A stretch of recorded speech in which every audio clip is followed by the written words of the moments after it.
Another day, another basketball stories na naman ang pagkikwentuhan natin. At ngayon nga, yung bagong center na makukuha ng Los Angeles Lakers. At ang balitang fourth team na gustong kunin si Jonathan Kuminga.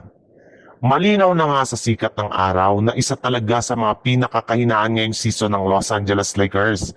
Ang kanilang bench na nakapagtala lamang ng kabuuang 9 points kahapon sa kanilang pagkatalo laban sa Charlotte Hornets.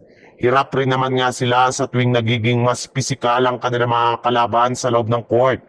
Kaya mismo ang front office na nga ng Lakers ang nagsabi na sigurado na nga daw na gagawa sila ng move sa kanilang lineup bago sumapit ang trade deadline sa Pebrero.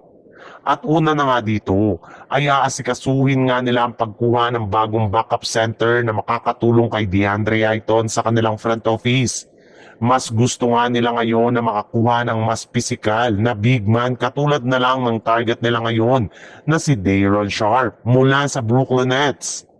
Ayon nga sa ibinulgar ng isang NBA insider, makikipag-usap na nga daw ang Lakers sa mismong front office ng Nets para makuha si Sharpe. Matagal na rin naman nga nila itong kinukuha. Napaka-physical talaga nito maglaro lalo na sa depensa at pagkuha ng rebounding. Meron rin naman nga itong galaw sa opensa kaya mapapakinabangan talaga nila ito bilang backup center ni DeAndre Ayton. Sa ibang balita naman, ilang araw lang naman nga ang nakakalipas mula ng payagan ng NBA ang Golden State Warriors na i-trade si Kuminga ay kasalukuyan na ngang inoffer ito ng kanilang front office sa iba't ibang team. Nagkasundo na rin naman nga ang kampo ni Kuminga at ang Golden State Warriors na ititrade nila siya sa isang kupunan na makapagbibigay sa kanya ng mas malaking oportunidad na mapa-improve ang kanyang mga galaw.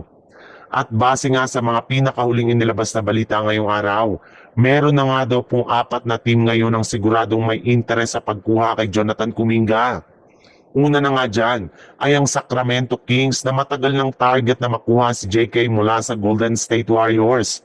Balak nga nila na gamitin ito bilang kanilang bagong franchise player sa kanilang gagawing rebuilding.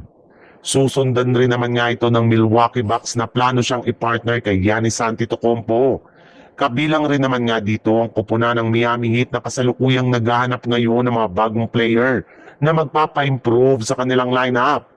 At syempre, hindi rin naman nga dito magpapahuli ang kupunan ng Los Angeles Lakers kung saan matagal na nga daw gusto ni Rob Pelinka ang ideya ng pagkuha kay Jonathan Kuminga bilang kanilang bagong wingman sa kanilang lineup na makakatulong kay Luka Doncic.